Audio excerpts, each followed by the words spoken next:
Hello friends, ધમુસ kitchen and blog પર તમારું સ્વાગત કરું છું. મિત્રો, શું તમે અપ્પે પેનમાં પાપડથી કોઈ રેસિપી બનાવી છે? એકદમ ટેસ્ટી અને બધાને ખૂબ જ પસંદ આવી જાય તેવી જોરદાર બનીને તૈયાર થાય છે. તમે એક વખત બનાવીને તો જુઓ, નાના મોટા સૌને એટલી ભાવશે કે જેટલી પણ બનાવશો ને બધી જ ઓછી પડશે. તો ચાલો બનાવીએ.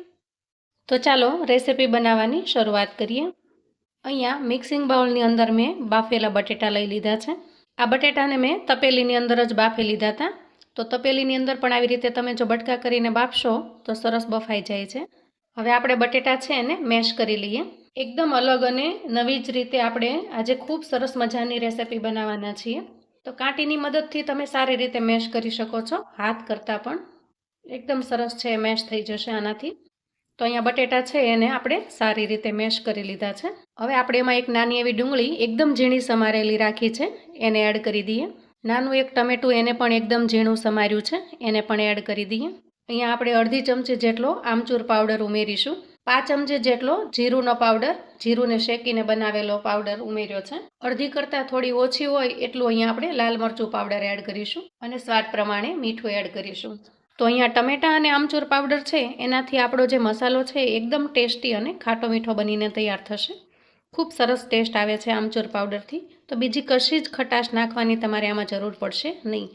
છતાંય તમને એમ લાગે કે વધારે ખટાશની જરૂર છે તો તમે લીંબુનો રસ ઉમેરી શકો છો.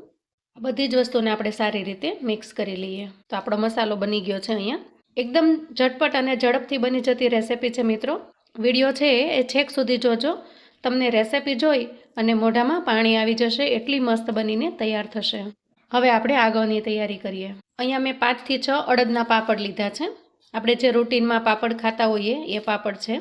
મારે આમાં મોટી સાઇઝના પાપડ લેવાતા, પણ મારી પાસે અત્યારે અવેલેબલ નહોતા અને બજારમાં કોઈ જાય એમ નહોતું, એટલા માટે મેં અહીંયા નાના પાપડ વાપર્યા છે. તમે મોટી સાઇઝના પાપડ હોય તો વાપરી શકો છો, એનાથી તમે વધારે સારી રીતે રેસિપી બનાવી શકશો. તો આપણે અહીં લઈ લીધા છે પાપડ.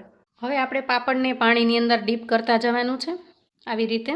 તો બંને સાઈડ આપણે સારી રીતે ડીપ કરી લેવાનું છે અને પછી તરત જ આપણે અહીંયા બાજુમાં જે નેપકિન પાથરીને રાખ્યો છે એના ઉપર મૂકી દઈશું. તો આ રીતે આપણે બધા જ પાપડ છે એને પાણીની અંદર ડીપ કરી લઈએ. પણ બહુ ઝાઝી વાર નહીં રાખીએ મિત્રો, નહીંતર એકદમ નરમ પડી જશે. 1 થી 2 વખત પાણીની અંદર ફેરવી અને પછી આપણે એને અહીંયા નેપકિન પર મૂકી દઈશું. અને પાપડની જે ઉપરની સાઈડમાં પાણી હોય છે એને આપણે નેપકિનથી આવી રીતે લૂછી લેશું. તો અહીંયા આપણે બધા જ પાપડને આવી રીતે પલાળી લીધા છે અને ઉપરથી લૂછી પણ લીધા છે. તમે જોઈ શકો છો પાપડ છે એકદમ નરમ પડી ગયા છે.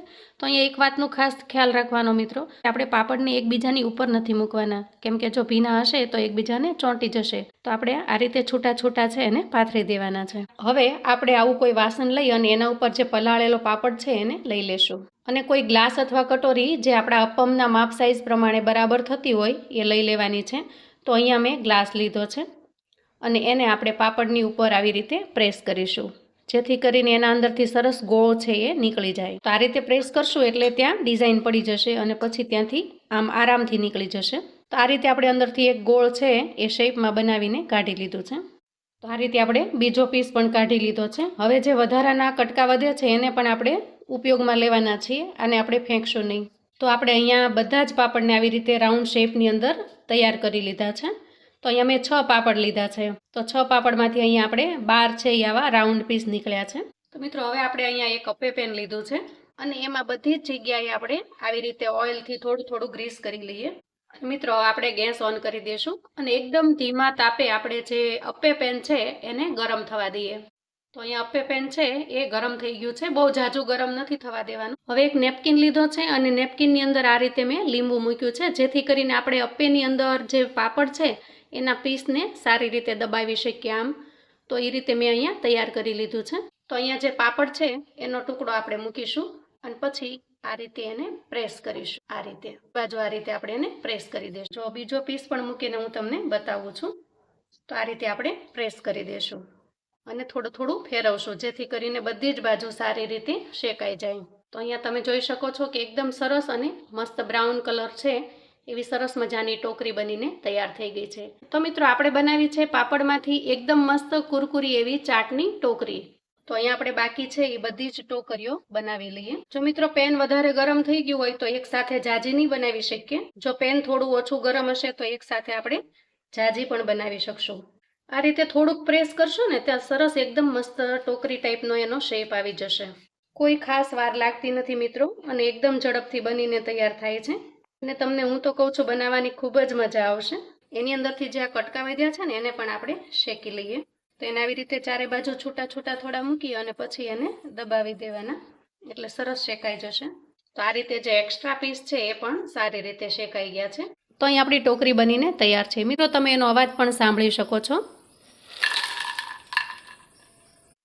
એકદમ ખસ્તા અને એકદમ સરસ ક્રન્ચી બનીને તૈયાર થઈ છે. જુઓ, એકદમ ક્રિસ્પી બનીને તૈયાર થઈ છે. અને એક્સ્ટ્રા જે પીસીસ હતા એ પણ એકદમ સરસ શેકાઈ ગયા છે. તો આને તમે ચાની સાથે કે નાસ્તામાં લઈ શકો છો, જમવામાં પણ લઈ શકો છો. હવે ચાટ તૈયાર કરી લઈએ. તો અહીંયા જે સ્ટફિંગ બનાવીને તૈયાર કરીને રાખ્યું છે એને આપણે મૂકી દઈએ. તો જુઓ મિત્રો, આપણી એકદમ મસ્ત ટોકરી ચાટ છે એ તૈયાર થઈ ગઈ છે. અને લુક એકદમ સરસ આવી રહ્યો છે મિત્રો, જોઈને મોઢામાં પાણી આવી જાય એવી સરસ બનીને તૈયાર થઈ છે. હવે આપણે એમાં ગ્રીન ચટણી એડ કરીશું. અહીંયા મેં થોડું મીઠું દહીં બનાવી લીધું છે, તો મીઠું દહીં પણ એડ કરીશું. સરસ લુક આવે એના માટે થોડું અમથું પિંચ ઓફ મરચું છે એને ભભરાવી દઈએ.